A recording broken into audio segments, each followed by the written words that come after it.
Sebelumnya saya udah usia 24 tahun, memang mukanya kayak anak kecil.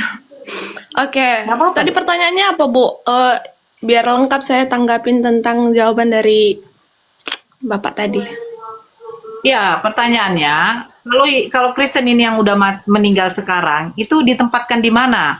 Karena hari penghakiman belum ada. Kalau kami di alam barzah, di mana dikatakan alam penantian. Nah, ketika nanti manusia dimatikan, baru dibangkitkan lagi, baru di situ akan ada yang namanya penghakiman. Baru ditempatkan apakah kamu di surga atau neraka. Nah, Kristen ini ditempatkan di mana, Dek? Nama tempatnya. Kalau Oh, kan karena belum ada yang masuk surga dengan neraka sebelum ada penghakiman. iya benar. Ah, jadi di mana Oke. ditempatkan? Kalau menurut ajaran kami, Bu, orang yang sudah meninggal itu meninggalkan tubuhnya di bumi. Nah, kan kita punya tiga, punya tubuh, punya jiwa, punya roh.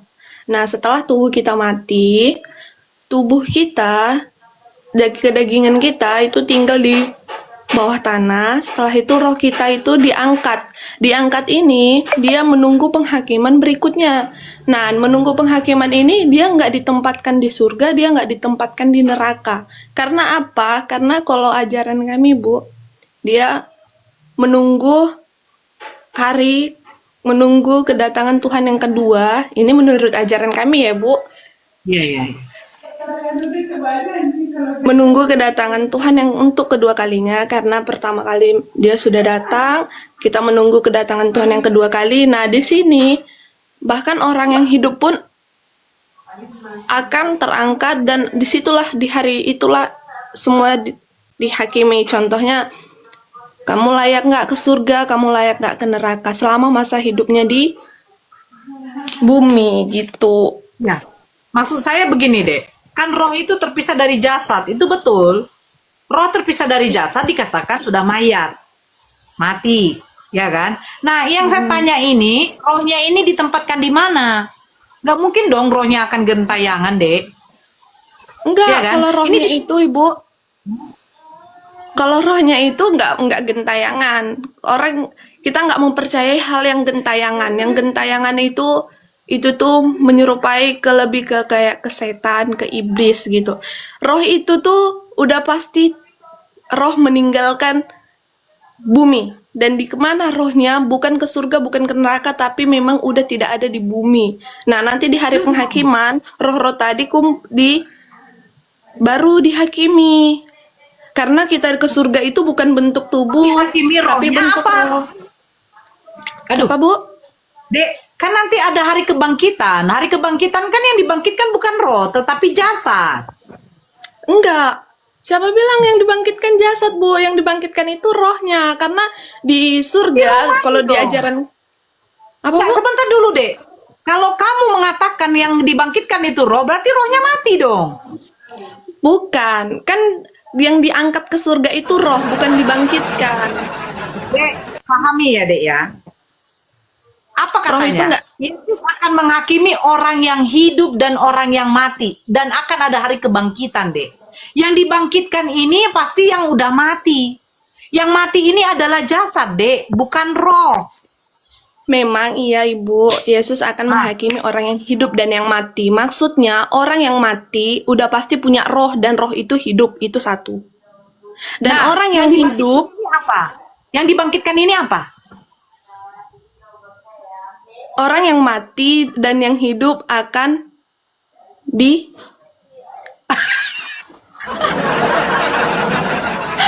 Yang dibangkitkan itu, Ibu.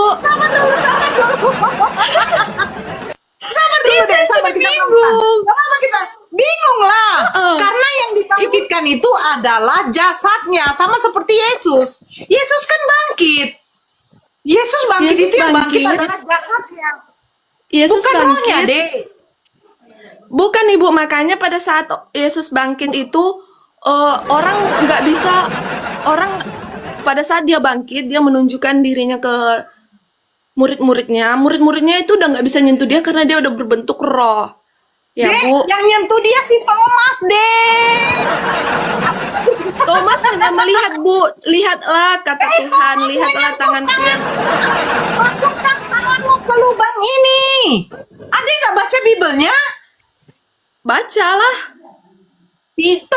Thomas itu kaget karena dikiranya itu adalah hantu. Thomas, Ah. makanya dikatakan sama Thomas. Thomas, Karena percaya karena kamu itu, walaupun Ibu. tidak melihat. Sabar dulu deh, adek. Adek ini sabar dulu, sabar. Adek ini nggak baca Bibel loh. Baca Bu, ada malah. Thomas sampai menyentuhkan tangannya, disuruh sama Yesus masukkan tanganmu ke dalam, masukkan jarimu ke dalam lubang tanganku. Yesus itu bangkit dengan tubuh kemuliaan, Dek. Dek, roh itu tidak bisa dilihat. Gimana sih? Jadi yang dibangkitkan ini jasadnya atau rohnya? Yang dibangkitkan ini tetap rohnya, Bu. Tapi bukan berarti roh Berarti tadi roh itu mati mati ya, dong. maksudnya. Karena Bu, gini, kalau Ibu bilang kalau bangkit. gini Bu, Dek, yang- kalau Ibu bilang Nah, oke. tadi yang dibangkitkan itu tubuhnya. Sedangkan tubuh itu pada saat orang sudah meninggal bukankah kembali menjadi tanah? Makanya dibilang katanya deh, ada nanti yang namanya itu ada satu yang tidak akan bisa dimakan oleh tanah dan cacing. Kalau di dalam Islam, Apa? Bu? bagaimana mau aku bilangnya? Itu ada sebuah seperti kayak dia seperti tulang biji. Nah, itu yang tidak akan bisa mati. Itu yang akan menyatukan lagi manusia tuh utuh. Baru dia dibangkitkan, baru dia dikumpulkan lagi bersama-sama, baru dihakimi deh.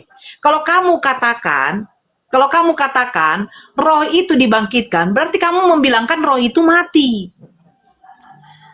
Tapi Bu, kalau misalnya di Ibu ada seperti itu untuk disatukan, untuk dihidupkan kembali, secara logikanya benarkah ada, bisakah? Misalnya nih, kita Ini kan belum hari penghakiman loh, Dekku. enggak Bu, kalau misalnya nih kita mau gali lubang kubur aja pun mungkin sekarang nggak bakal ada tersisa apapun, itu maksud saya, logika saya gitu. Sekarang saya tanya, daging manusia ketika dikubur, berapa lama baru habis jadi tengkorak? Kurang lebih 1 tahun dah habis. Oke, apakah langsung tengkorak itu habis juga? Pasti habis Bu, cuman membutuhkan waktu yang lama. Kalau tengkorak ya, kalau tulang ya, bagian tulang. Nah, betul. Nah, itu aja kamu sudah berpikir bagaimana mungkin? Lah, ini Allah yang menciptakan manusia kok. Apa yang tidak mungkin sama Allah? Tapi Bu, maaf ya Bu, bukannya masalahkan, cuman karena saya pun berteman di lingkungan yang teman-teman saya itu non muslim, yang muslim semua. Kami sering memang Oke. cerita. Tapi Bu, bukankah saya pengetahuannya ini dari teman saya, Bu, bukankah Nabi itu juga meninggal dan dikubur? Iya, Benar betul. Nabi itu kan manusia, Dek. Yesus saja meninggal dan dikubur. Terus Nabi masih dikuburkah sampai sekarang? Iya, karena belum ada yang namanya hari penghakiman. Makanya saya bilang, kalau di dalam Islam, menunggu hari penghakiman, rohnya itu ditempatkan di dalam alam barzah. Alam barzah itu adalah alam penantian, deh. Nang di mana nanti semua manusia itu dimatikan dan dibangkitkan oleh Allah, rohnya akan dikembalikan lagi ke jasadnya dan dihakimi, deh. Dihakimi sesuai perbuatannya. Oke Bu, kalau sekarang nabinya masih di dalam kubur, jadi sekarang ini yang orang Ibu yakini, yang orang Ibu sembah tuh siapa? Allah, bukan Nabi. Nabi itu utusan, dek. Nabi Oh, itu utusan. Rasul itu utusannya Allah gitu. Nah, Rasul itu adalah utusan Allah yang dipilih oleh Allah untuk menyampaikan wahyu firman-Nya kepada manusia. Seperti Musa, Daud, terus kepada Nabi Isa alaihissalam. Itu Rasul kami bilang. Karena dia itu adalah hamba pilihan Allah. Hanya mereka yang bisa berkomunikasi dengan Allah. Jadi kalau Bu, apakah Nabi apakah seorang Nabi Ya. Rasul ini pernah nggak buat kesalahan atau Nabi dan Rasul aja, itu Bu. dikatakan maksum, dek. Maksum itu artinya dijaga, dek. Karena apa? Karena Nabi Rasul ini menyampaikan firman Allah. Tidak mungkin di dalam lisannya itu ada dusta. Tidak mungkin di dalam kehidupan dia itu dia tuh pernah bermaksiat. Jadi Nabi Rasul itu dikatakan orang suci, Dek, karena mereka itu adalah pilihan Allah untuk menyampaikan wahyu, Dek. Firman Allah. Mereka tuh dipilih oleh Allah langsung untuk menyampaikan firman-firman Allah kepada manusia. Jadi mereka tuh dijaga, Dek. Mereka dijaga perbuatan mereka agar perbuatan mereka tidak melakukan dosa. Dijaga lidah mereka agar lidah mereka tuh tidak berdusta. Makanya Nabi dan Rasul di dalam Islam itu tidak berdusta dan tidak melakukan dosa, Dek. Nah, ketika Ini mereka Bu, melakukan suatu kesalahan, sebentar Dek, sedikit. Ketika mereka melakukan suatu kesalahan, siapa yang menegur mereka? Yang menegur mereka itu bukan manusia, Dek, tetapi Allah langsung. Allah langsung yang menegur mereka. Beda dengan kayak kita. Kalau kita yang membuat kesalahan, manusia yang menegur. Nah, ini Allah langsung yang menegur mereka. Nah, kesalahan yang mereka perbuat itu bukan berarti adalah sebuah dosa. Kenapa mereka juga melakukan kesalahan? Agar manusia tahu. Manusia tahu bahwa Nabi dan Rasul ini bukan Tuhan. Yang tidak mungkin tidak bersalah. Nabi dan Rasul ini pasti juga ada yang berbuat namanya salah. Ada yang berbuat namanya lupa. Itu manusiawi, Dek.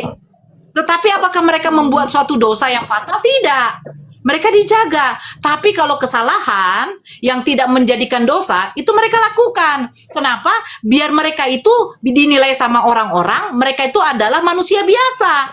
Yang dimana manusia biasa juga melakukan kesalahan. Begitu. Silakan, Dek. oke, menanggapi ya Ibu. Oke, silakan. Kalau misalnya menurut Ibu Nabi Rasulullah itu dan itu adalah utusannya Allah.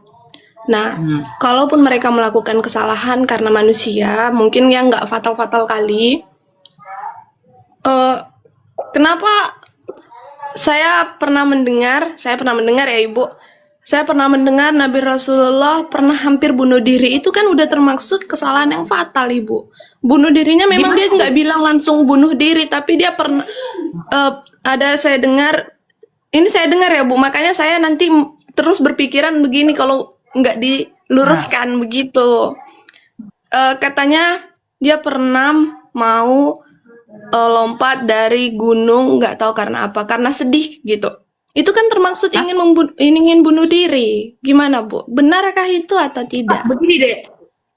Jujur ya, saya baru dengar itu. Saya baru dengar. Di mana itu tertulis? Aduh, HP saya cuma satu. Ada Bu, kemarin sampai mereka menunjukkan dalilnya. Dan saya di situ langsung, hah benarkah begitu? Karena sebelum-sebelumnya saya tidak pernah beranggapan seperti itu. Coba Bu. Bunuh diri? Melompat, katanya melompat. Iya, hampir ingin menjatuhkan dirinya dari gunung. Coba saya cari ya. Oke, Bu. Saya sebelumnya nggak terlalu ini, cuman kalau saya mendengar itu saya langsung kepikiran kayak, benarkah? Oke. Klaim tersebut tidak tepat. Para ulama sepakat bahwa Nabi Muhammad tidak pernah mencoba atau berniat bunuh diri. Riwayat yang menyebutkan keinginan melempar diri dari gunung merujuk pada masa awal kenabian saat wahyu sempat terhenti, fatrah. Menurut penjelasan ahli hadis, itu adalah gejolak batin sesaat akibat kerinduan mendalam menanti wahyu dan beliau tidak pernah benar-benar melakukannya. Tidak ada, Dek. Oh, gitu. Berarti itu tidak benar ya, Ibu? Ya, coba sebentar ya. Benarkah Rasulullah sempat ingin bunuh diri? Sampai kepada kami bahwa ada seorang psikolog yang mengatakan bahwa Rasulullah SAW sempat ingin membunuh dirinya dengan cara menjatuhkan dirinya dari atas gunung. Untuk mengatakan bahwa orang yang memiliki kecenderungan bunuh diri belum tentu karena kurang imannya atau jauh. Kita katakan pernyataan ini adalah tuduhan berat.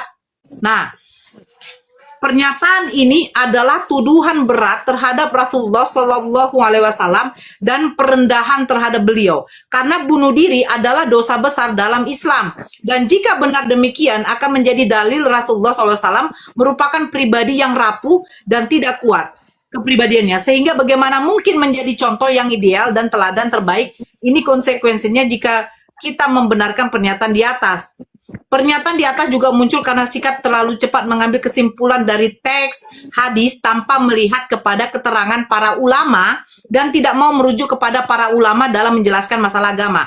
Kesimpulan yang prematur itu memang diambil dari sebuah riwayat hadis, riwayat yang memuat pernyataan demikian dalam Sahih Bukhari. Az-Zuhri berkata, Urwah telah mengabarkan kepadaku dari Aisyah bahwasanya beliau mengatakan kemudian wahyu terhenti untuk beberapa waktu sehingga Nabi SAW merasa sangat sedih sebagaimana kabar yang sampai kepada kami dengan kesedihan yang membuatnya beberapa kali ingin menjatuhkan dirinya dari puncak gunung. Setiap kali beliau mau mencapai puncak gunung untuk menjatuhkan dirinya, Jibril menampakkan diri kepadanya dan berkata, wahai Muhammad, engkau benar-benar utusan Allah. Maka seketika itu perasaan Nabi menjadi tenang dan jiwanya tentram.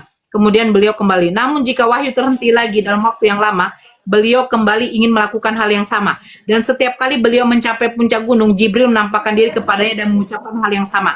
Hadis ini memang benar adanya dalam Sahih Bukhari. Namun wajib bagi kita untuk melihat penjelasan para ulama dalam memahami riwayat ini. Para ulama mengatakan bahwa perkataan sehingga Nabi SAW merasa sangat sedih sebagaimana kabar yang sampai kepada kami dengan kesedihan yang membuatnya beberapa kali ingin menjatuhkan diri dari puncak gunung dan seterusnya. Ini adalah tambahan dalam hadis yang bukan merupakan keterangan dari Aisyah, namun berasal dari Ibnu Syihab Az-Zuhri atau perawi hadis yang lain. Jadi ini yang ditambahkan, Dek. Oh, Bukan gitu. betul. Iya, Ya. Bu. Kalau saya nggak masuk ke sini, saya mungkin bakal salah beranggapan terus sampai ke depannya. Makanya saya memberanikan Ya. diri untuk bertanya daripada saya berpikir bahwa benarkah segitu. Jadi saya pun karena teman-teman saya banyak, jadi saya kayak ngapain berteman sama mereka? Mereka aja kepercaya gitu, Bu. Oke lah, Bu. Oh. Saya merasa puas sama jawaban ini, Bu. Thanks. Assalamualaikum warahmatullahi wabarakatuh. Waalaikumsalam. Sorry, itu saya nggak nampak. Iya, silakan bertanya lagi, Desi Torus. Nggak meluruskan yang tadi itu toh. Sudah, Oke. Bu. Yang katanya Nabi Muhammad SAW ingin bundir.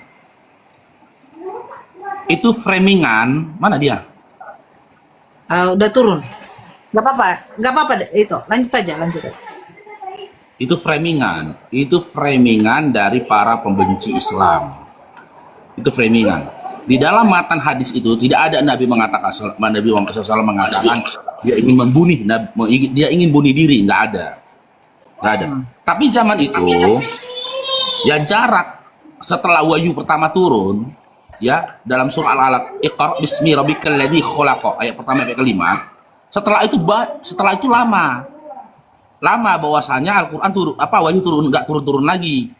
Nabi diolok-olok sama orang, Tuhannya sudah meninggalkannya, nggak ada lagi turun wahyu. Dibarengi dengan meninggalnya istri yang tercinta Siti Khadijah, dibarengi lagi dengan meninggalnya pamannya tercinta Abu Thalib. Makanya disebut di situ pada zaman itu disebut zaman kesedihan atau amul huzni. Nah, jadi berdirinya Nabi di atas gunung, dia berupaya mencari wahyu supaya wahyu itu turun lagi atas diri dia. Pergi dia ke tempat-tempat tinggi, sebagaimana Gua Hira itu kan gunung sebenarnya. Gua Hira itu mana tahulah di sana nanti turun wahyu itu lagi. Mana tahu pergi ke sana di sana turun wahyu itu tadi. Bukan Nabi Muhammad SAW ingin bundir, tapi di framing hadis itu menyatakan Nabi Muhammad SAW ingin bundir. Turunlah surah Ad-Duha. Wa wajadaka dolang fahada, kebingungan. Bukankah kami dapati kamu dalam kondisi kebingungan, lalu kami berikan kau petunjuk. Memang Nabi dalam kondisi bingung pada saat itu. Kalimat wa wajadaka dolan fahada saja di framing sama Oten, disamakannya dengan makna dolan apa dolin dalam surah Al-Fatihah, sesat. Nggak bisa disamakan. Itulah dia asbabun nuzul dari surah Ad-Duha itu tadi. Nabi bingung, ini wahyu kenapa nggak turun-turun lagi nih? Ini ada apa ini? Turunlah ya surah Ad-Duha sekalian menjadi penyenang, pembahagia, kan gitu. Jawaban dari semua keresahan dan juga kesedihan Nabi Muhammad SAW. Tapi di framing sama pembenci. Karena memang begitulah Islam itu dihadapi. Maka dikatakan Allah dalam Al-Quran, orang kafir itu udah putus asa untuk mengalahkan agamamu, untuk melawanmu. Maka mereka berupaya menghadirkan fitnahan yang seperti itu, gitu loh. Lanjut itu.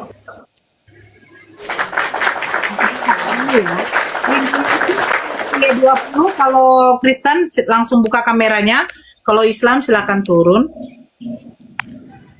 Halo Rindu Yesus. Halo Halo, SY20. Assalamualaikum. Ya, Islam, Mbak. Assalamualaikum. Saya Islam, masih Islam maksud saya. Halo, Iya, iya.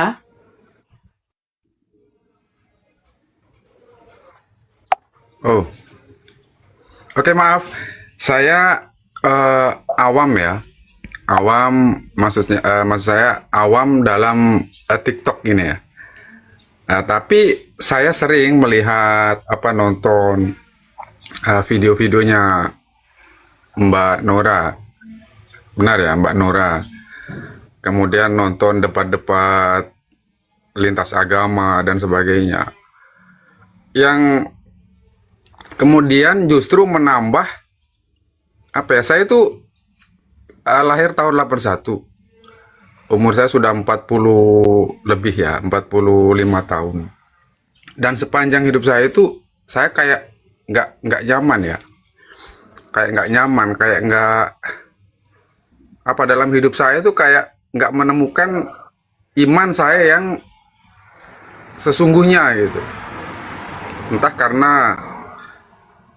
saya, latar belakangnya memang kurang pendidikan agama, atau memang seperti apa. Tapi yang jelas intinya begitu. Semenjak saya mengenal TikTok, nonton-nonton debat-debat lintas agama dan sebagainya, itu justru menambah keraguan saya, ketidaknyamanan saya gitu. Justru kayak kok agama mengajarkan saling hujat, saling bully, saling menjatuhkan, saling menjelekkan gitu. Seperti itu. Oke, sudah, Oke. Bang. Sudah, Bang. Ya, demikian. Coba Ya. sebentar Pak ya. Ini abang ini Islam Kristen? Saya masih Islam. Sekarang masih Islam. Islam. Status saya. Ya, masih Islam. Oke, Bang, jangan kamu salahkan ya narasi-narasi kami ya atas ketidaksakinahan dalam dirimu. Coba Bang, cerminkan dirimu Bang. Apakah kamu terbiasa melakukan maksiat? Apakah sudah terbiasa kamu masukkan sesuatu yang haram ke dalam perutmu? Itu Tidak, kan bisa jadi penyebab Bang. tidak. Gimana? Tidak. Saya tidak juga mengaku orang suci, tapi mengenai perbuatan baik, Gak menjaga usah makanan. dijawab. Kan saya bilang, tanya pada dirimu. Gak usah abang jawab. Kalau abang jawab berarti abang bohong. Kalau abang jawab pun mau abang bilang iya, mau bilang tidak, hanya Allah yang tahu, gitu loh. Hanya Allah yang tahu. Ya, terbiasanya kita melakukan maksiat. Ya, terbiasanya sesuatu yang haram masuk ke dalam tubuh kita. Itu bisa jadi menjadi alasan kita tidak tenang. Cuman, coba saya uji. Ya, abang udah terbiasa nggak tidak sholat? Ya, Sholat jenazah itu berapa rakaat, Bang?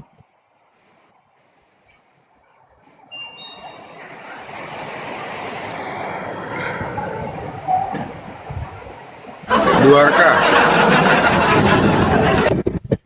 Nah, abang salahkan kami. Sementara abang sendiri diragukan keislamannya. Oh ya, Kalau Kristen, katakan Kristen lah, Bang. Selain Jangan pertanyaan itu merusak aja. dunia dialektika dengan menyamar-nyamar sebagai Islam. Selain pertanyaan itu dah, mungkin saya keliru. Oke, selain Pengetahuan saya pertanyaan kurang. itu, oke, Selain pertanyaan oke, itu, ya. oke. Hukum nun mati, hukum tentang nun mati disebut dengan apa, Bang? Wah, Dalam ilmu tajwid. pertanyaanmu, bos, pertanyaanmu di dasar Tadi Islam abang saja. bilang ganti. Nggak Masa usah. abang nggak tahu hukum nun mati itu apa? Bang, anak SD tahu loh, Bang. Umum ini loh, Bang. Saya tanya hukum nun mati disebut dengan apa? Ya, bertanyalah dasar-dasar keislaman. Jangan, itu kan ilmu-ilmu yang pengetahuan-pengetahuan yang Loh, Apa ya? Bang, salah satu rukun iman percaya kepada Quran. Yang saya Ya. tanya, abang nggak bisa dikatakan abang Islam beriman kalau abang nggak percaya Quran. Bagaimana Saya abang percaya. percaya Quran kalau abang nggak bisa baca Quran? Saya jamin abang nggak bisa baca Quran karena abang nggak tahu disebut dengan apa hukum nun mati, hukum nun mati. Saya nggak pandai, tapi saya bisa membaca. Membaca Al-Quran bisa. Bagaimana saya Surah-surah tahu, pendek saya bisa. Bang? Bagaimana saya percaya abang bisa baca Quran kalau abang sendiri nggak tahu hukumnya? Nah, framing-framing seperti ini, jas-jas seperti ini yang saya paling tidak ini menambah, justru di live ini menambah kepuasan saya gitu. Bang, Menambah Quran penguatan itu, saya kepada abang, dengar bang. Quran itu bukan bacaan sebagaimana bacaan-bacaan lainnya. Quran itu Jadi- perkataan Allah, di mana perkataan Allah dibaca itu penuh dengan hukum, setiap hurufnya Jadi itu begini penuh ya. hukum. Jadi begini ya, seorang bisa masuk surga asalkan percaya Rasulullah Muhammad utusan Allah, ya kan? Kemudian agama Islam lah katakanlah demikian.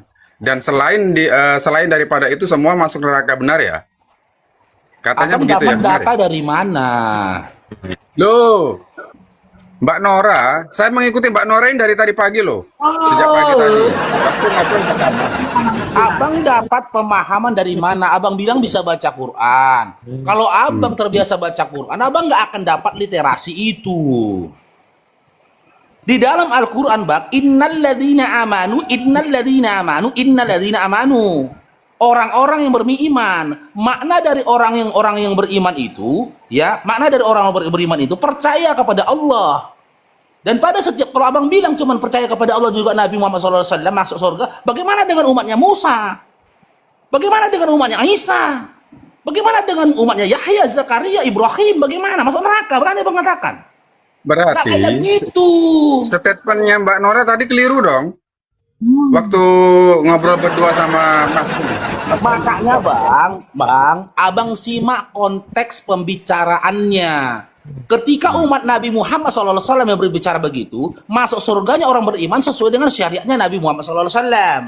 Tapi kalau abang berbicara tentang umum, masuk surganya manusia, abang jangan berbicara sesuai dengan konteks umat Nabi Muhammad SAW. Bagaimana yang disampaikan Allah dalam Al-Quran, gitu loh. Bagaimana dikatakan Allah dalam Al-Quran? Umatnya Ibrahim semua masuk surga, bang, kalau beriman kepada Ibrahim. Berimannya kepada Ibrahim itu disebut dengan amanu. Innalladzina amanu, mereka beriman kepada Allah. Sesungguhnya mereka orang-orang yang beriman, orang-orang beriman mereka umat Ibrahim. Perhatikan bang konteksnya. Umatnya Ibrahim, umatnya Musa pun berbicara sebagaimana kita umat Nabi Muhammad SAW.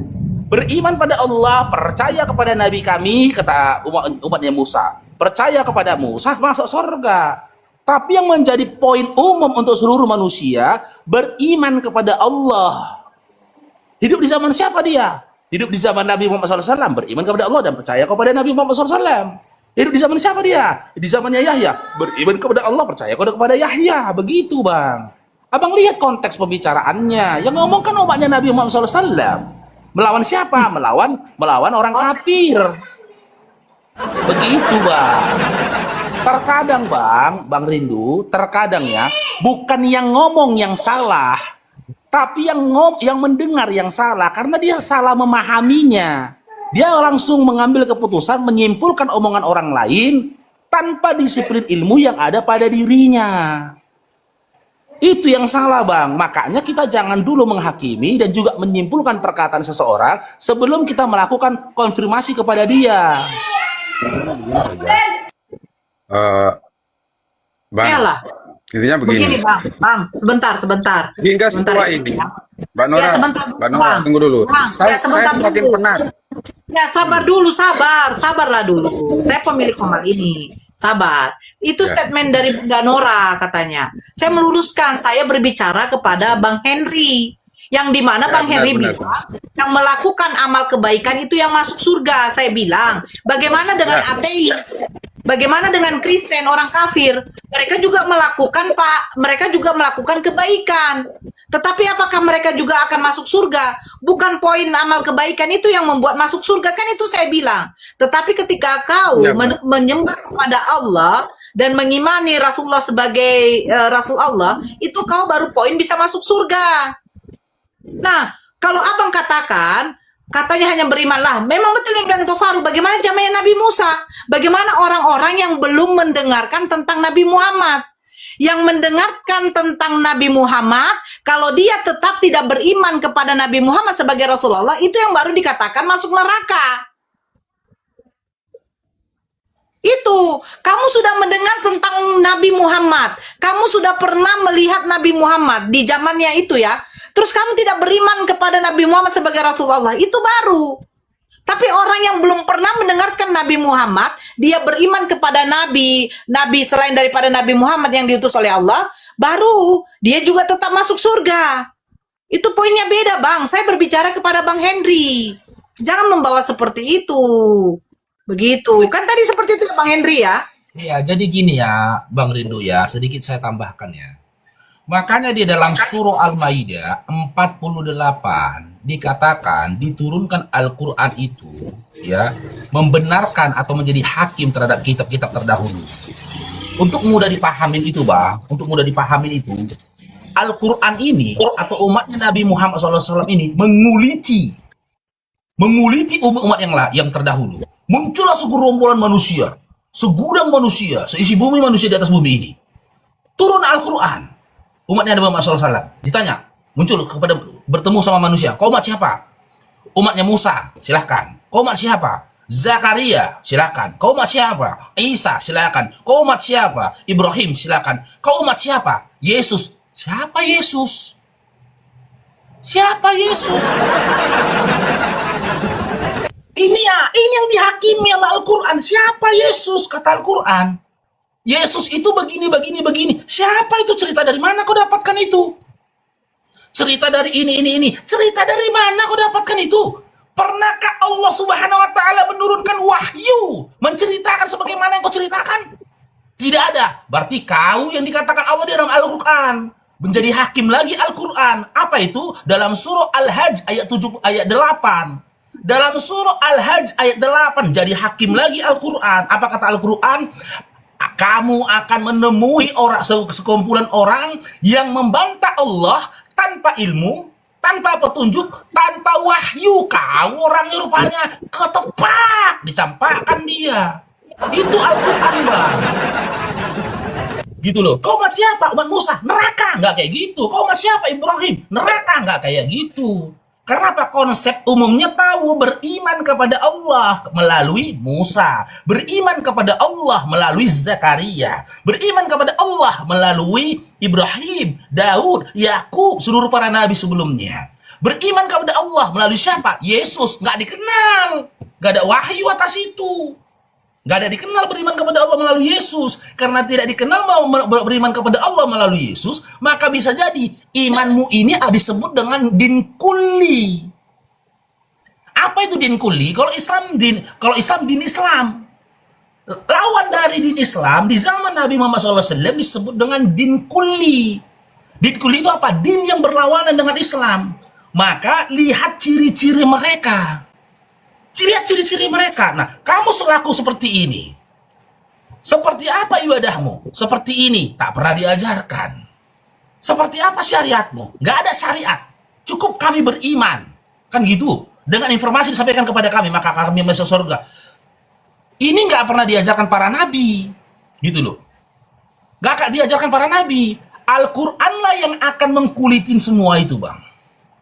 Makanya dikatakan dalam Al-Maidah 48 membenarkan kitab-kitab terdahulu atau membenarkan orang-orang terdahulu atau menjadi pembenar, pemfilter, penyaring gitu loh. Hakim atas orang-orang sekarang. Begitu Bang Rindu ya. Jadi gini Bang Rindu. Diskusi kita di sini. Kita membuka koma diskusi di sini bukan menghadirkan kebencian. Bukan menghadirkan permusuhan, tetapi memudahkan urusan teman-teman. Gitu. Apa memudahkan urusan teman-teman? Saya yakin dan percaya banyak saudara-saudara muslimku itu yang mungkin pengusaha, super sibuk dalam hidupnya. Inilah bentuk rahmat itu dari Allah. Dihadirkanlah orang-orang seperti kami. Gak sempat kalian mungkin mendatangi majelis taklim. Gak sempat mungkin kalian memiliki waktu khusus antara kalian dengan Quran. Gak sempat mungkin kalian mempelajari disiplin ilmu dalam Al-Quran. Kan gitu. Nah, gak sempat kalian mendatangi ustadz-ustadz kita yang bisa menyampaikan tentang Islam. Hadir kami di sini, dengarkan kami. Kau sambil nyetir mobil bisa kau dengarkan kami sambil menggunakan handset. Kau sambil meeting, briefing di perusahaan besarmu, dengarkan kami sambil dengarkan handset. Apa yang kami sampaikan ini adalah apa yang kami dengarkan dari guru-guru kami. Kami berbicara di sini bukan berdasarkan congor kami, Bang. Kami juga belajar disiplin ilmu. Kami punya beberapa guru. Jadi apa yang diajarkan guru kami ajarkan kemari, gitu loh. Kalaupun terjadi, Bang, terjadi gesekan, sedikit terjadi gesekan, ya wajar, Bang. Namanya diskusi. Wajar itu terjadi gesekan itu terjadi gesekan itu wajar, Bang, namanya juga diskusi. Tapi jangan Abang fokus ke situnya. Jangan Abang fokus kepada gesekan-gesekannya. Harusnya Abang fokus kepada isi. Kan gitu. Ataupun kontekstual yang dibicarakan, yang menjadi tema dalam pendiskusian itu tadi. Begitu, Bang Rindu. Nama Abang pun Islam Rindu Yesus. Cuman kalau Abang tanya siapa Yesus? Mungkin ya, apa namanya, nama akun saya ini saya rubah beberapa hari yang lalu ya. Setelah ya seperti ini, saya melihat komal-komal debat dan apa namanya video-video yang tentang agama. Kemudian saya kok semakin muak gitu, semakin apa ya, semakin nggak nyaman gitu. Padahal saya sendiri Muslim, gitu. Padahal saya sendiri Islam gitu. Walaupun seperti yang Abang bilang, saya nggak punya ilmu untuk di Islam sendiri. Dan sekarang begini aja intinya, apa yang perlu saya perbaiki untuk kemudian apa namanya hati saya ini tidak, istilah sederhananya, noleh ke sana kemari untuk tetap dalam iman saya. Saran saya ini, Bang, kalau saya bisa saran ya, Abang belajar lagi. Ya, pelajari lagi, dalamin dulu Islamnya. Jangan dulu dengarkan kami. Gak usah buka-buka TikToknya. Itu yang pertama, ya. Yang kedua, tapi yang paling pertama tadi seperti yang saya sampaikan tadi, Bang. Coba berupaya menjaga perbuatan kita. Jauhi diri kita dulu dari maksiat, jaga makanan kita dari sesuatu yang haram. Nah, yang ketiga, Abang berkumpul dengan orang-orang soleh. Berkumpulnya dengan orang-orang soleh di zaman sekarang, datangin majelis-majelis taklim, majelis-majelis ilmu, gitu loh. Jadi mudah-mudahan sholat Abang itu tidak hanya sebatas sholat aja, tapi sholat Abang itu bisa menjadi cermin atas perbuatan Abang. Nah, nanti setelah Abang memiliki pemahaman, pengetahuan, baru Abang boleh, gitu loh. Gimana dibilang ya, menghardik perbuatan orang lain silakan, mau memfilter perkataan ke apa yang kami lakukan di media sosial ini silakan, gitu loh. Karena gini, Abang Muslim, tapi nama akun Abang Rindu Yesus, kan gitu. Kalaulah memang perbuatan kami ini membuat Abang seperti ini, harusnya Abang rindunya bukan pada Yesus, rindunya kepada Nabi Muhammad SAW. Kalau kau cerminkan, Bang, perbuatanku dengan Nabi Muhammad SAW, kan gitu, nunduk aku, Bang. Kau cerminkan perbuatan itu Nora dengan Nabi Muhammad SAW, nunduk itu Nora, Bang. Tapi kalau kau cerminkan perbuatan kami dengan Yesus, ngamuk kami, Bang. Mana mau kami?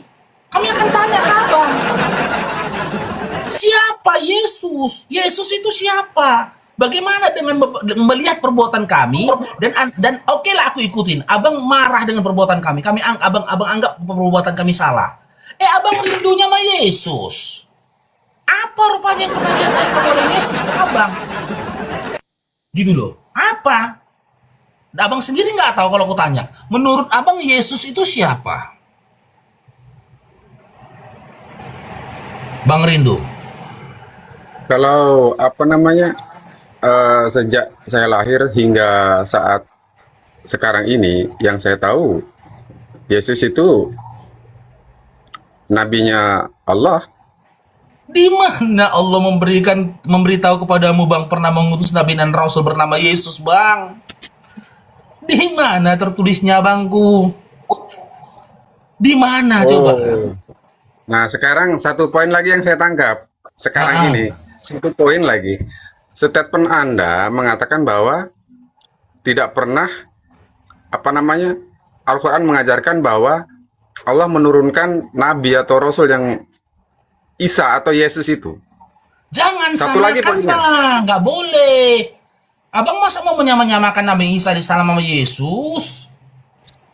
Jangan samakan, Bang. Kalau abang, maaf cakap, Bang. Abang mau kusamakan sama si Bilo, Bang. Maaf nih, Bang. Abang mau abang kusamakan sama si Bilo karena sama-sama gondrong tuh ya. Ada kawan nama si Bilo. Mau abang? Inilah bang yang semakin membuat hati saya itu semakin rumit. Sebagian ulama-ulama besar yang bukan hanya seperti abang ini, ada yang menyamakan gitu loh, bahwasanya Yesus itu ya Nabi Isa alaihissalam gitu. Kemudian saya dapat lagi memang yang statementnya sama seperti abang, yang tidak menyamakan, gitu. Tidak boleh menyamakan. Isa nggak boleh ya. Yesus tidak boleh disamakan dengan Isa gitu. Jadi perpecahan-perpecahan pengetahuan seperti ini yang membuat saya semakin muak, Bang. Semakin muak. Makanya. Sekarang begini, terakhir aja untuk memperkokoh hati saya. Terakhir. Iya. Apa penilaian abang atau sederhananya statement abang lah untuk melihat para ulama-ulama, para sesama yang percaya Al-Quran saling berhantam lah, saling menyerang lah, dengan arti katanya tidak sama lah gitu. Seperti apa? Kan banyak tuh ulama-ulama besar, ulama-ulama hebat tuh yang saling Kalau berbenturan. buat statement itu jangan begitu, Bang Rindu. Di mana Apa para itu? ulama saling menghantam? Bukan, tunggu dulu itu. Dia bilang saling menghantam. Buat statement itu berbeda pendapat. Jangan bilang saling menghantam, seolah-olah mereka baku tumbuk. Bukan hanya baku tumbuh, Mbak Nora. Bukan hanya baku tumbuh. Bahkan belum jauh dari sepeninggalan Rasulullah, sesama umat Islam saling bunuh. Bukan hanya saling tumbuk. Di Fakta mana sejarahnya datanya, ada. Bang? Di mana datanya, Bang? Di mana datanya, Bang? Saya sering membaca bahkan mengulang-ulang sejarah Karbala. Ya, itu kemenangan Rasulullah. Apa yang abang ketahui tentang Karbala, Bang? Itu Rasulullah. Hah? Ini. Masa Muslim mengajarkan Bang? kayak Bang, ini? yang menyakiti hati, Saya ini ya. Bang, yang Saya ini ya, menyakiti Husain dalam di keraguan. Karbala, yang Tunggu menyakiti dulu. Husain di Karbala itu siapa, Bang? Tunggu dulu, makanya begini ya. Saya masuk ke komalnya Bu Nora nih merasa tersanjung ya. Merasa ya siapa tahulah inilah tempat saya untuk membenahi hati saya. Udah, sakit kepala saya ya. Bang, dengarkan Jadi baik-baik. Gini. Abang tuh sudah fitnah itu. Itu fitnah itu. Perang Karbala sejak kapan Islam dengan Islam, Bang? Masa lebih pintar lagi kita yang baru tahu tentang Nabi Muhammad daripada yang dari kecil orang ini.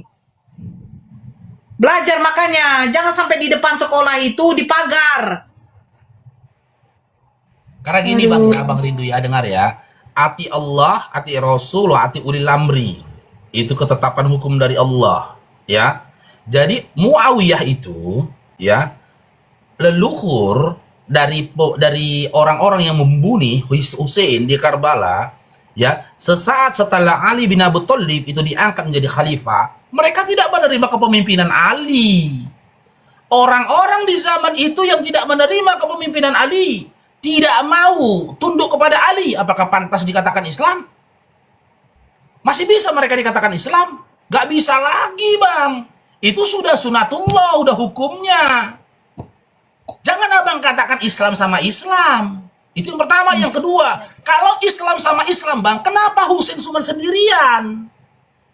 Kenapa Husain tidak bawa pasukan muslimin ke Karbala?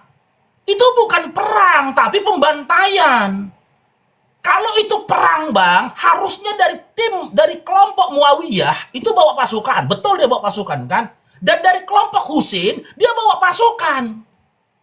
Gak ada dia bawa pasukan. Bahkan Abdul Umar, anaknya Umar sempat berkata kepada Husain, jangan kau pergi ke sana. Kalaupun kau pergi ke sana, kita bawa pasukan kita. Apa kata Husain? Lah, tidak. Aku mau menemui saudaraku. Mereka di sana itu adalah saudaraku, umat dari kakekku. Sebagaimana kecintaan mereka terhadap kakekku, niscaya sebesar itu kecintaan mereka kepadaku. Mana mungkin mereka akan menyakitiku, katanya kepada Husain. Lalu Abdullah meninggalkan Husain, ditinggalkan oleh Husain. Husain pergi dengan menetes air matanya. Pasukan nggak ikut, tinggal pasukan muslimin. Pergi Husain dengan keluarganya menuju ke dalam pertengahan jalan di Karbala, dibantai. Itu pembantaian, Bang. Kok katakan pula Islam sama Islam saling bunuh? Makanya nih saya bilang, Bang, abang yang minim literasi pengetahuan, ya abang berupaya menghakimi sebuah cerita atau informasi yang didapat dari guru-guru abang, atau sebuah cerita yang belum lengkap ceritanya sampai ke abang. Analoginya gini, berdebat ini ahli biologi dengan ahli biologi. Abang nggak ngerti apa-apa tentang biologi. Abang hakimi kedua ahli biologi ini. Itu maaf cakap, Bang, namanya orang gila. Abang nggak punya ilmu, tapi abang hakimi kedua ahli biologi itu. Si ahli biologi A itu salah, si ahli biologi B itu salah. Makanya sungguh keji lisan dari manusia, apalagi kalau di Islam, mengatakan ya kejadian antara keturunan Muawiyah terhadap Husain itu adalah perang Islam saling bunuh-bunuhan. Sungguh keji, Bang. Itu bukan bunuh-bunuhan, Bang. Pembantaian itu. Karena apa? Husain pun tak akan berpikir seperti itu. Dan mereka itu tidak bisa dikatakan Islam lagi. Gak bisa mereka dikatakan Islam. Yang pertama, karena mereka menolak kepemimpinan dari Ali bin Abi Thalib. Yang kedua, mereka menyakiti, bahkan membunuh keturunan Nabi Muhammad SAW. Gak Islam mereka itu. Yang mencintai aku, kata Rasulullah, dan anak keturunanku. Jelas cucu kesayangannya Husain dibunuh. Masih abang mengatakan mereka Islam, yang enggak aja. Bukan Islam sama Islam, kafir. Yang membantai anak keturunan Nabi Muhammad SAW, itu yang benar.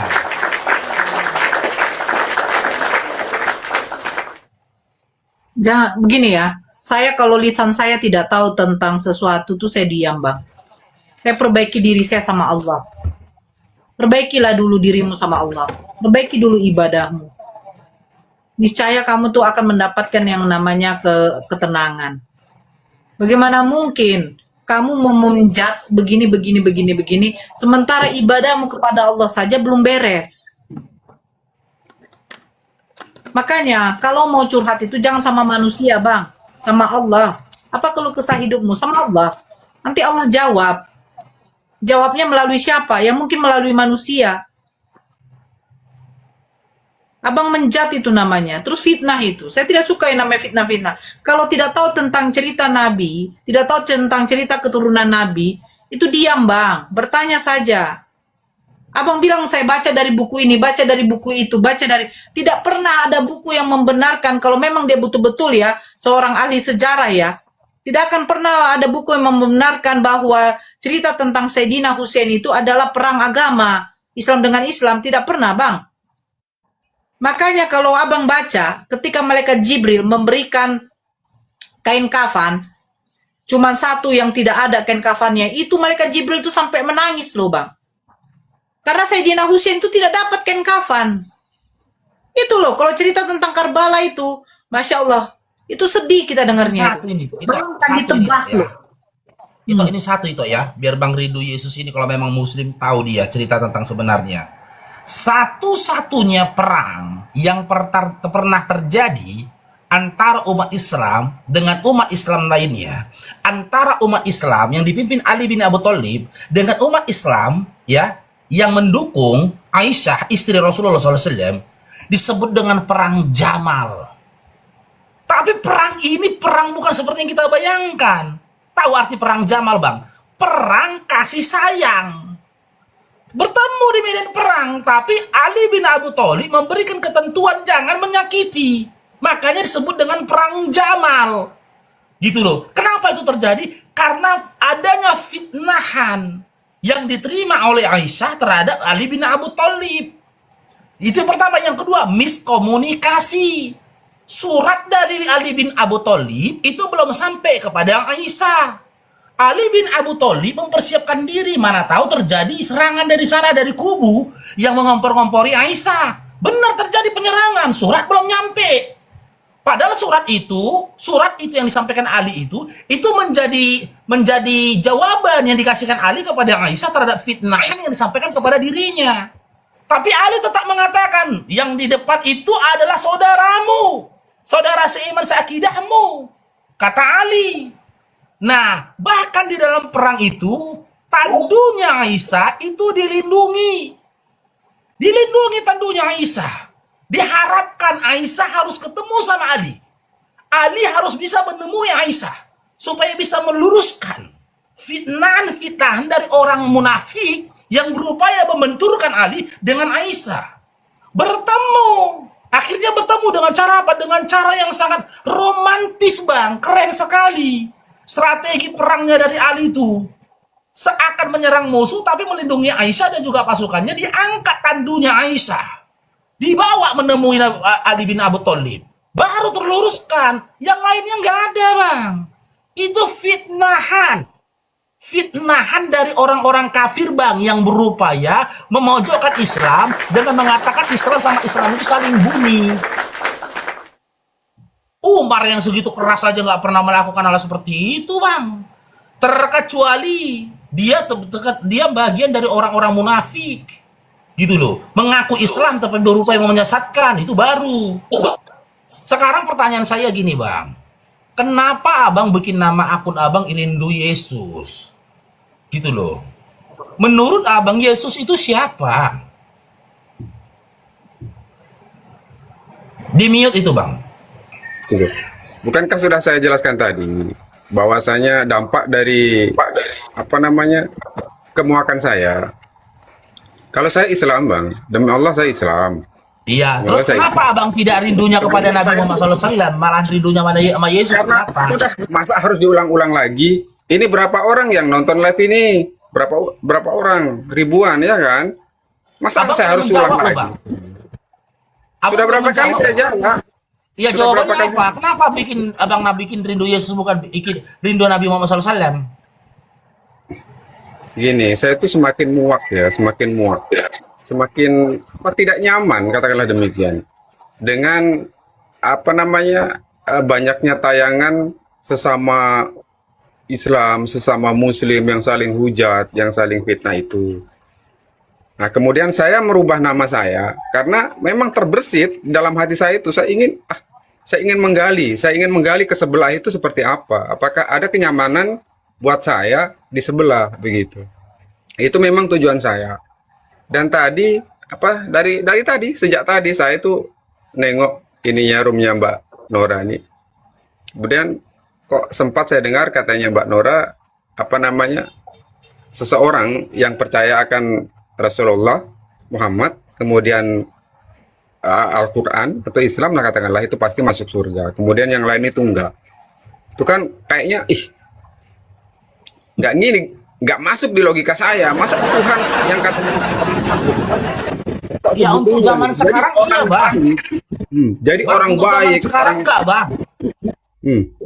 Untuk zaman sekarang iya, Bang. Percaya pada Allah juga Rasulnya surga. Di luar dari situ neraka, Bang. Itu hukum Oh, iya? Allah. Di zaman sekarang. kemudian mana adilnya kalau begitu? Masa orang baik dimasukkan neraka? Dari segi Kemudian mana dia orang nggak adilnya, Bang? asalkan Islam yang jelek dengan tetangga, yang tukang segala yang jelek lah istilahnya, tetap masuk surga ya. Coba sebut satu, Bang. Sebut satu kebaikan, sebut salah satu saja perbuatan baik yang dilakukan oleh orang-orang yang menolak beriman pada Allah juga Rasulnya Nabi Muhammad SAW. Satu perbuatan baiknya, silakan. Yang pantas kau katakan perbuatan baik. Di mute itu, Bang, coba. Perbuatan baik. Silakan. Iya. banyak sih ya orang-orang Kristen ya Satu aja. yang banyak orang-orang Kristen yang apa namanya orang-orang baik lah katakanlah yang Iya, menolong. perbuatannya bang, perbuatannya sebutkan satu aja perbuatannya. Intinya dalam zaman-zaman sekarang ini menolong orang-orang yang susah, orang-orang Oke, yang cukup, fakir. cukup menolong orang-orang susah atau bersedekah ya terhadap Ya, orang kan. susah ya kan. Oke, nah dia layak lah harusnya masuk surga, betul? Ya, Yang menetapkan siapa bang? Tuhan. Tuhan yang mana bang? Ya Tuhan yang menciptakan langit dan bumi. Yang katanya Yang saya maha tanyakan perkasa, dianya maha bang, besar. yang dianya pelakunya ini tadi, yang menjanjikan kepada si pelaku ini tadi, kalau kau santuni orang miskin, sedekah sama orang miskin, kau akan masuk surga, gitu loh. Siapa yang menjanjikan itu kepada dia bang? Siapa? Ya Tuhan lah. Yang jelas Tuhan lah. Karena itu ajaran dari agamanya. Yang saya tahu Iya seperti bang, itu. kalau memang Tuhan yang memberikan janji, kan itu pengajaran itu kepada dia, di mana tertulisnya itu bang? Kalau Nah, ini Islam kembali. jelas dalam Al-Quran ya, Islam jelas dalam Al-Quran. Kalau dia di mana tertulisnya itu bang? Oke lah.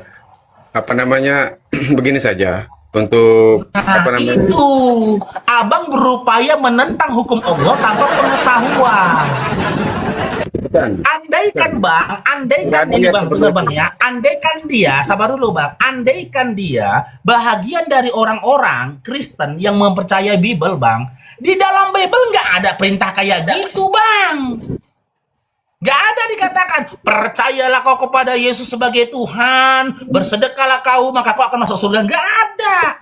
Tetap percaya kepada Tuhan yang tidak kelihatan kok diperintahkan. Tetap percaya kepada Tuhan yang tidak beranak dan tidak diperanakan kok. Tetap percaya kepada Tuhan yang kekal kok. Gak mati dan gak akan dimatikan. Tetap percaya kepada Tuhan yang esa kok.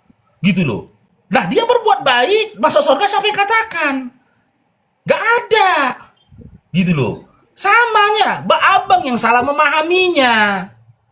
Konsepnya bang, tetap percaya dulu kau kepada Allah, percaya kau kepada nabinya. Jika kau hidup di zaman itu, nggak diselamatkan karena perbuatan baik. Gitu loh. Kalau kita berbicara tentang di zamannya Bani Israel, baca dalam kitab Yesaya 45. Percaya kau kepada Tuhan, tidak Tuhan selain daripada aku, Tuhannya Israel katanya. Percaya kepada para utusan-utusannya. Itu kuncinya, bukan perbuatan baik. Bagaimana dinilai perbuatan baikmu sementara kau tidak mengikuti ketentuannya? Gitu loh. Abang berupaya menentang hukum Allah dengan pakai perasaan yang nggak bisa lah bang. Apa bedanya abang sama orang kafir? Jadi kemudian misalkan saya itu Islam, percaya Rasulullah, percaya Al-Quran, ya kan? Kemudian saya senang berbuat jahat. Zolim. Apakah saya tetap di apa namanya? Membaca di surat Maryam ayat 72 bang. Tadi kalau abang memang menyimak saya, Bang Henry juga tadi menyimak. Surat Maryam ayat 71 dengan 72. Tidak ada seorang pun yang tidak mendatangi yang namanya neraka bang. Tapi kalau orang-orang yang bertakwa itu akan diselamatkan. Dan orang-orang yang zolim itu akan dibuat tunduk di dalam neraka. Artinya apa? Kan tadi saya sudah jelaskan. Selain dari kamu, dosa kamu tidak menyekutukan Allah, Allah itu akan menjanjikan tetap kamu masuk surga, tetapi kamu harus dihapus dulu dosa-dosamu. Segala sesuatu perbuatan yang kamu lakukan, kamu tanggung jawabi, Bang. Begitu loh, Bang. Selagi kamu tidak Dia menyekutukan bilang gini. Allah. Dia bilang gini kok, ya contohnya kata dia nggak percaya kepada Allah juga nabinya Nabi Muhammad SAW, betul bang Rindu? Tidak, dia bilang percaya kepada Allah dan nabinya, tetapi tetap melakukan namanya zolim. Maksiat, zalim dan yang lainnya, gitu kan? Iya kan? Ya. Oke. Ya, ya. Bang, kalau kau lakukan hal itu gak mungkin kau bang menjadi Islam bang. Karena Islam itu tidak turun kepada hati dan pelaku perbuatan seperti itu bang. Fir'aun, zolim, apakah di Islam? Tidak. Namrud, zolim, apakah di Islam? Tidak. Nggak akan turun di Islam bang dalam dirimu. Kalaupun dalam dirimu tadinya ada itu, begitu kau mengucapkan 2 kalimat syahadat, kan gitu, niscaya hidayah Islam datang kepadamu. Kau akan jijik melakukan perbuatan itu, Bang. Sebagaimana jijiknya kau sama kotoran, mana mungkin kau mau makannya, kotoran. Kalaupun pernah masuk ke dalam mulut kita karena kemakan. Kemakannya apa? Mungkin melalui lalat atau hewan yang lain, tanpa sadar kita masuk. Gitu loh. Sama perbuatan dolim tadi, kalaupun dia Islam, beriman kepada Allah dan Rasulnya, dilakukannya pun itu nggak sadar dia melakukan itu. Gitu loh. Maksiat dilakukan, dia nggak sadar dia melakukan maksiat itu. Karena apa? Mungkin karena beberapa faktor. Yang pertama, tak ada ilmu dalam diri dia, nggak tahu dia itu perbuatan terlarang dilakukan sama dia. Gitu loh. Yang kedua, karena kondisi terlakukan sama dia itu, tapi dia dapati ya kan, ketika dalam kondisi seperti itu, Tuhan itu, Allah yang kita sembah, Maha Pengampun, Maha Pengasih, dan Maha Penyayang. Karena Allah tidak akan menghukummu atas ketidaktahuanmu, tapi kalau kau lakukan lagi itu, maka kau akan dihukum. Dengan sengaja, Bang. Muslim itu nggak mungkin seperti itu, Bang. Nggak mungkin kau jadi Muslim tapi doyan. Kau bilang tadi suka maksiat, Iya. suka zolim, nggak mungkin. Nggak mungkin Islam kau, Bang. Ku jamin itu. Begitu, Bang. Jadi gini, Bang. Islam itu hanya turun kepada hati, diri setiap manusia yang berupaya menyucikannya, Bang. Islam nggak akan singgah di kotoran, Bang. Nggak singgah dia, Bang. Gitu loh. Hanya turun kepada hamba-hambanya, manusia-manusia yang seperti itu. Gitu loh. Kalaupun dalam kondisi itu dia masih kotor, Islam yang datang pada diri dia akan berupaya menyucikan dia dengan membuat dia jauh dari perbuatan itu tadi. Biar Abang ketahuin itu. Jadi jangan Abang pikir Islam ini sebagaimana dalam pemikiran Abang, nggak kayak gitu, Bang. Paham? Jadi Islam itu perlu dicari atau akan datang dengan sendirinya? Sebenarnya untuk menjaga hati kita itu tetap berbuat kebajikan, baik dan segalanya. Surah Al-Anbiya 107, Bang. Nama lain daripada Islam, rahmat atas semesta alam. Karena Islam itu artinya selamat. Mustahil seseorang itu dapat keselamatan kalau dia tidak dapat rahmat dari Allah. Dan rahmat itu sudah dicurahkan di atas bumi ini seiring diutusnya Nabi Muhammad SAW. Hanya saja segelintir manusia berupaya menutup diri, Bang, dari rahmat itu tadi. Abang nggak perlu cari. Nggak perlu lagi Abang cari, gitu loh. Adanya alam semesta ini, adanya manusia, adanya segala sesuatu itu bukti adanya Allah. Dan Abang berupaya, kalau Abang baca Al-Quran, ikuti Al-Quran, jadikan Al-Quran sebagai petunjukmu. Laksanakan kewajiban-kewajibanmu sebagai seorang hamba. Niscaya nanti bukan kau yang akan membersihkan dirimu, tapi Islam yang akan membersihkan dirimu. Islam itu bukan fisik, Bang. Islam itu bukan materi. Islam itu bukan oknum. Enggak. Ada dia, tapi tidak terlihat. Karena dia dalam bentuk rahmat. Kalau Abang lakukan itu, insya Allah nanti Islam lah yang ada dalam dirimu akan membersihkan kau dari perbuatan itu. Perlahan-lahan nanti Abang akan benci perbuatan semua itu. Abang benci kepada zina, Abang benci kepada zalim, Abang benci kepada judi, Abang benci sama semua perbuatan-perbuatan buruk, Abang benci. Saking bencinya Abang berarti nggak mau melakukan itu lagi. Tunggu, sampai detik ini pun saya masih tetap benci pada perbuatan-perbuatan yang jahat, kayak yang maksiat begitu. Tapi buktinya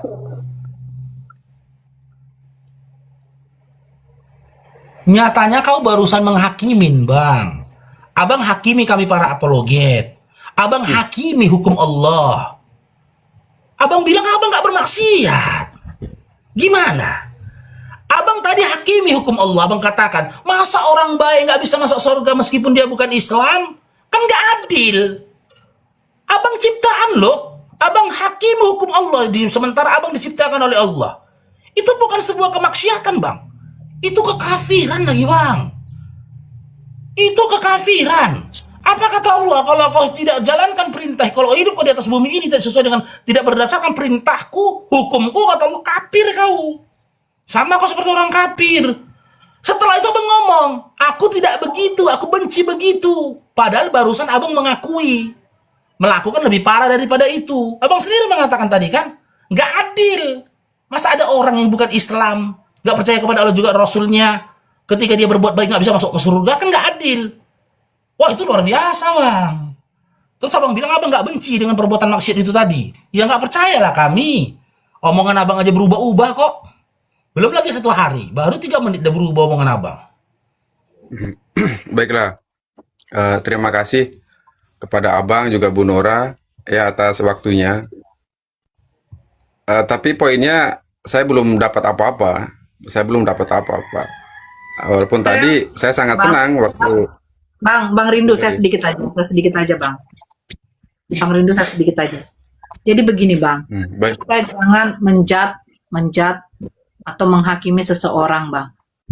Perbuatan orang itu terus kita jadikan itu sebagai patokan dalam kehidupan kita. Jangan melihat dari sisi negatifnya, Bang. Tetapi coba lihat dari sisi positifnya. Positifnya itu apa, Bang? Nah, saya tidak usah mengambil contoh yang ada di dalam TikTok ini. Karena kalau tidak ber-TikTok, pasti Abang otomatis melihat dari kenyataan hidup. Yang dimana kita lihat, Bang, banyak saudara-saudara kita yang muslim ya, yang hidupnya itu tidak seperti kita.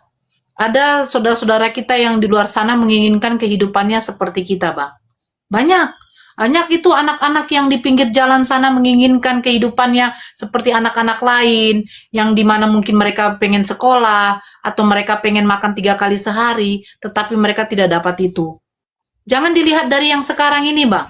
Coba Abang tutup TikTok itu, Abang pergi ke jalan-jalan, Abang lihat bagaimana mereka berupaya hanya untuk mencari sesuap nasi, Bang. Itu untuk 1 hari ini aja dulu, Bang. Gak usah untuk besok. Untuk 1 hari ini aja. Mereka 1 hari ini aja, nanti sore mereka dapat uang, mereka bisa makan, itu sudah syukur alhamdulillah, Bang. Terus mereka menyalahkan Allah. Mereka menyalahkan keadaan. Tidak, Bang. Mereka tidak menyalahkan tentang Allah atau tentang keadaan. Ya karena apa? Allah sudah memberikan ujian. Makanya kita dibilang jangan kita suuzon kepada Allah, tapi husnuzon. Yang dimana ujian itu untuk meningkatkan ketakwaan kita kepada Allah. 1. Yang dimana ujian itu agar kita selalu ingat dengan bersyukur kepada Allah. Makanya saya bilang, banyak orang-orang yang menginginkan kehidupannya sama seperti kita, Bang. Kita bersyukur ada rumah kita terbuat dari tembok. Tapi kalau mereka kita lihat, apakah terbuat dari tembok? Mungkin dari papan yang usang, yang malah mereka merasakan kedinginan. Terus Abang menjat dari kami yang seperti ini, Bang. Kami yang seperti ini kalau dibilang penghujatan, Bang. Kami tahu, Bang, kepada siapa kami harus berdiskusi, Bang, dengan santunnya. Apa mungkin kami mendengar ada lawan diskusi kita menghujat agama Islam? Mengatakan Nabi Muhammad pedofil, Allah itu sesat, terus menafsirkan Al-Quran sesuka hati mereka. Tidak, Bang. Kami menyampaikan di sini sesuai dengan data, Bang. Makanya saya bilang, Abang jangan melihat poinnya di TikTok. Tutup TikTok Abang pergi jalan keluar sana, lihat orang-orang. Bagaimana di luar sana, Bang? Mereka menginginkan kehidupan yang sama seperti kita. Tapi mereka bersyukur. Mereka masih diberikan Allah tuh rezeki. Jadi Abang jangan itu menilai dari kami yang di sini. Kami aja belum tentu seperti orang-orang yang di luar sana, Bang. Mereka ikhlas, tabah menghadapi yang namanya ujian, Bang. Setiap manusia selagi masih hidup diuji, Bang. Orang-orang yang beriman, bertakwa pasti diuji oleh Allah. Tetapi kalau orang kafir nggak diuji, Bang. Mereka diberikan kenikmatan di dunia. Karena nanti mereka tidak akan mendapatkan kenikmatan di surga. Tetapi ujian bagi umat muslim yang ada di dunia, kenikmatannya akan mereka dapati nanti di surganya Allah. Itu sudah dijanjikan itu. Dan itu akan tepat. Jadi Abang bersyukur dengan kehidupan Abang yang sekarang. Bersyukur Abang masih beriman kepada Allah. Kalau Abang sendiri yang mengatakan, saya tidak berbuat maksiat, saya tidak. Hanya Abang dengan Allah yang tahu. Intinya, poinnya, Abang perbaikilah ibadah Abang, dekatkan diri Abang kepada Allah. Jangan menilai keadaan orang dan terus Abang menilai dengan kehidupan Abang sekarang. Yang dikatakan itu bukan karena kamu berbuat kebaikan, itu betul. Karena orang ateis pun, Bang, orang yang tidak mengakui adanya Tuhan saja, mereka juga banyak yang berbuat kebaikan. Tapi poinnya tidak ke situ, Bang. Saya sudah membuat satu contoh. Bagaimana mungkin kamu bisa tidak memiliki memilih Pak Prabowo, tapi kamu meminta jabatan enak?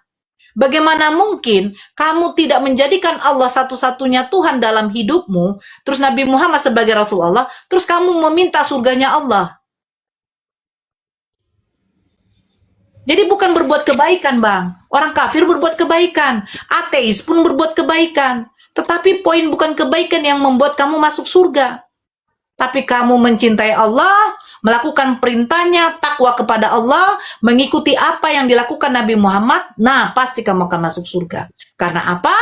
Karena Allah mewahyukan firman-Nya hanya kepada Nabi Muhammad yang sekarang, sebagai Nabi penutup untuk manusia yang di zaman sekarang.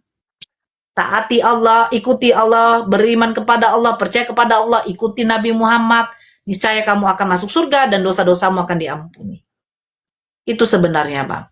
Jadi, Abang coba pergi keluar sana, lihatlah, Bang, bagaimana kehidupan orang di luar sana yang susahnya. Kalau tidak, Abang duduk di kuburan, Bang. Duduk di kuburan 1 jam saja. Abang lihat, mereka yang di bawah itu tenang memang kita lihat. Tidak ada lagi menghadapi kehidupan. Tetapi apakah mereka nanti bisa mempertanggungjawabkan apa yang mereka perbuat di dunia? Nah itu maksudnya, Bang. Saya, Ito Faruk, bukan Islam dari lahir, Bang. Kami pun juga ketika mendapatkan hidayah, beriman kepada Allah dan Rasul-Nya, memeluk agama Islam, banyak ujian yang kami hadapi, Bang. Banyak. Tantangan hidup, ujian dalam kehidupan rumah tangga, ujian dalam ekonomi, Bang. Tapi tidak menyurutkan keimanan kami. Kami yakin ujian yang diberikan Allah itu meningkatkan ketakwaan kami kepada Allah. Yang dimana memang Allah sudah janjikan. Selagi kamu menyembah kepadaku, beriman kepada Rasulku, mengikuti apa yang dilakukan oleh Rasulku, pasti surga untukmu. Jadi kami umat muslim itu tidak ada dibilang surganya umat muslim itu di dunia, nggak ada, Bang. Karena semua di dunia ini hanya titipan, Abang. Istri titipan, anak titipan, suami titipan, harta titipan, keluarga semua titipan. Semua ini titipan, Bang. Kita mati tidak membawa itu ke dalam kubur. Jadi paham ya, Bang? Baik. Jadi itu saja kalau dari saya. Kalau Abang mau mencerna lagi omongan saya dengan itu Faruk, silakan. Tapi itu saja poinnya. Tetaplah Abang bersyukur, Abang masih beriman kepada Allah dan Rasul-Nya. Karena apa, Bang? Karena rahmat Allah yang paling besar itu hanyalah beriman kepada Allah, Bang. Kamu masih memeluk agama Islam, kamu masih menyembah kepada Allah. Itu hadiah yang paling terbesar dari Allah untuk manusia. Bukan harta, Bang. Karena harta tidak dibawa mati. Begitu, Bang. Ya, Bang ya? Oke ya, Bang? Baik. Baik, terima kasih Bu Nora, Abang juga, dan semuanya. Salam dari saya. Maaf kalau ada statement yang kurang berkenan dari saya pribadi. Tapi saya tidak janji untuk kedepannya seperti apa. Mudah-mudahan saya dapat petunjuk dari Hidayah. Tuhan sebenarnya. Ya. Oke, dapat hidayah. Oke, turunkan saya. Ya. Oke, Bang SC20 tadi sudah sempat open cam, maaf kalau lama. Dari agama apa Bang SC20? Saya tadi tidak sempat bertanya. Halo Bang SC, mana tahu sudah tidur pula dia ngorok. Agama apa Bang SC20? Kayak orang Nias ya? Orang Nias. Buka mute-nya, Bang. Kayak orang Nias kayaknya saya lihat. Ini Bang Henry ini Kristen, tapi Masya Allah beliau tuh santun. Ya, Bang SY20 agama apa? Kristen. Nah, kelihatan kayak orang Nias ya? Nias ya? Bertanya aja lah itu kalau Kayaknya iya ya Bu ya. Nias. Nah, enggak, memang di sini bertanya itu. Saya bilang kalau dia open cam silakan bertanya. Kalau mau bahas tema silakan, tapi kalau mau bertanya silakan. Silakan bertanya saja. Bang SY20. Oke. Saya naik di sini sebenarnya bukan untuk berdebat ya Bu ya, tapi untuk bercerita tentang kayak mana ya, kebenaran agama masing-masing aja gitu. Ya, cuman saya mau kita bahasnya ini kan udah orang-orang Abang sama Bang Faruk tadi ya, Bang Faruk sama Ibu Nore ini kan. Islam ya, Nah, Bang. kita- Saya pengen ceritanya untuk satu orang aja, nggak bisa kalau 2 orang, nanti pusing kepala. Nggak Ya, kan apa-apa, misalnya maksudnya gini, saya cerita sama Ibu Nora aja dulu yang ngomong sama saya. Nggak usah dijawab-jawab dari Bang Faru gitu maksudku. Bisa Ya. kan? Mau sama itu Faru silakan. Bebas mau siapa aja, tapi satu orang aja gitu. Ya, Oke, silakan. Saya diam ya. Saya diam. Silakan. Oke. Tentang judulnya ini dulu, anti ajaran sesatkah itu tertuju untuk siapa itu? Silakan itu Faru. Apakah Kristen ajaran sesat? Itu Gimana Bang? itu berupa pertanyaan.